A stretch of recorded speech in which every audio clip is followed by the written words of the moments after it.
You all may know that I've recently teamed up with JCPenney. So I'm happy about it, and JCPenney is happy about it, but there's a group called 1 Million Moms that is not happy about it. This organization doesn't think that I should be the spokesperson because I'm gay. So for those of you just tuning in for the first time, it's true, I'm gay. I hope you were sitting down. I hate to break it to you this way, but anyway. So they wanted to get me fired, and I am proud and happy to say that JCPenney stuck by their decision to make me their spokesperson. Ellen DeGeneres responding yesterday for the first time since this controversy made headlines last week. It's 8 o'clock. Welcome back to CBS This Morning. I'm Gail King. And I'm Charlie Rose. JCPenney hired Ellen DeGeneres to help the company rebuild its customer base. In a statement last week, JCPenney said it stands behind its partnership with the talk show host. With us now from Plano, Texas, JCPenney CEO Ron Johnson. This is his first interview since the controversy began. Welcome. Good morning. It's good to have you on the program. We want to talk more about your plans for JCPenney, but let's first move to the controversy. Tell me how you approached the controversy and how you set about to make the decision you did, and whether you have put the controversy behind you. Yeah, well, we don't really look at it as a controversy. One of the great things about America is people can speak their mind. And, you know, the organization that believes one thing is spoken, and it was great to see Ellen, you know, share her views yesterday. And we stand squarely behind Ellen as our spokesperson. And that's a great thing, because she shares the same values that we do. You know, our company was founded 110 years ago on the Golden Rule. It was about treating people fair and square, just like you'd be treated yourself. And we think Ellen represents the values of our company and the values that we share. Did you ever have, Ron Johnson, did you ever have a rut-row moment where you thought, well, maybe we should reconsider, or was it from the very beginning a no-brainer for you? Because this kicked up a lot of heat. It was a no-brainer. Good. You know, it's interesting, if you go back to when last November, when we decided we were going to make some big changes to JCPenney, which are really going back to our roots to treat people fair and squarely, we debated, should we have a spokesperson help us? And it's not that common that companies use spokespeople, but if you could find the exact right person, we thought it'd be great. And as we thought about all the people, you know, in America today, we thought Ellen would be the perfect person, because we all kind of trust her. You know, she's a very honest, straightforward person with extraordinary values.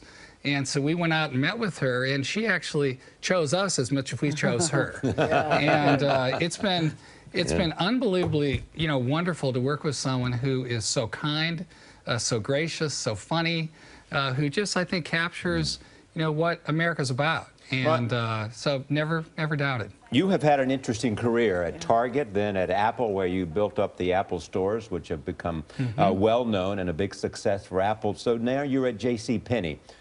What do you hope to do with this company? How do you want us to perceive this company in the future?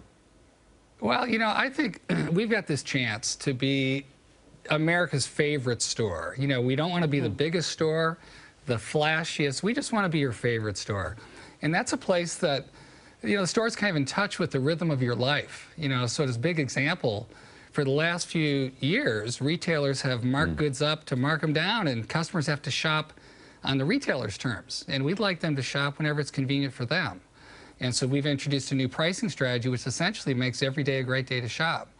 And I think that is one of the secrets toward locking a lot of improvements for customers, which get down to the products we carry and how we treat them in the store.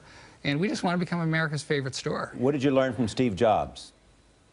Oh, I learned so much from Steve. It was a blessing to get to work for 12 years with, you know, one of the greatest people our country's ever had. But the most important thing he told me was to trust your intuition and do the right thing, you know, and that's what we're doing here with Ellen. I think that's what we're doing here with our pricing, you know, and Steve just said, if you do the right thing and focus on just doing one thing at a time, your best, you'll end up in a really good place. So I like the path that we're on. I love the description of you, Ron, that you're the Steve Jobs of the retail industry. That's quite a compliment. And that when you were hired, he said to you that retailing is hard. So you don't look like a worried guy to me. It looks like you clearly have a plan. Could you explain how it's going to work? We reported on it last week that everything will be discounted. Is that what you're thinking? Yeah, well, that's just one element. Retailing is hard, you know, and that's what Steve said when we started stores at Apple. But you look, you know, a dozen years later, the stores are really popular with people. And they're really popular because people know that the store cares more about what the product does for them than just selling a product. So at Apple, in many ways, the relationship with the customer begins when they buy. And we want to do the same thing here, but the most important thing is we have extraordinary respect for customers. And we think people live busy lives, and the world's pretty complicated. And so we want to simplify things. And we think having a great everyday price, and we've lowered our prices about 40%, and it's a price where people have always told us they like to buy products. So we just want to price them there every day, so we don't have to play games with our customer. We just want to serve them as best we can. In the end, is it price that makes the difference in terms of whether someone chooses JCPenney or Walmart or Costco or whatever store they may be considering, or is it something else? No, I think price is just one of the considerations. Ultimately, it's about the products that they leave the store with. And we have great products, but the pricing was getting in the way of our really communicating the value of our products. So by having a great everyday price that people can just make the decision that today, I love this product, we think it's a simpler way to go. And we've had such great feedback. I was in the stores last Wednesday when we began our new strategy, and the employees were saying, customers are bringing in cookies and cakes and giving us hugs. And I had that myself. A woman came up and said, "Can I just shake your hand? I really love what you're doing." Ron, the Apple store next to me on Fifth Avenue in New York stays open 24/7. What are going to be the hours for JCPenney? Oh, we'll be open whenever you need to come. No, we're gonna actually honor traditional retail hours. Even on days like Thanksgiving, we think stores should be a part of someone's lives, but they shouldn't interrupt people's lives. So we're not going to do these early morning things where you have to get up at 4 a.m. to get a good value. We kind of want you rested in our stores. We want you to live your life, whatever that needs to be. If you got to go coach soccer for the kids, go coach soccer. You're but when competing you want against to buy Target. something, You're competing against Target, Ron Johnson. You feeling okay about that? I feel great. Target's a great company. I loved working there, but we're doing a new thing. All right. Is that a JCPenney outfit before we go? I'm curious. No, this isn't, but I will have one next time. Okay. I hope we see you again. Thank you, Ron Johnson.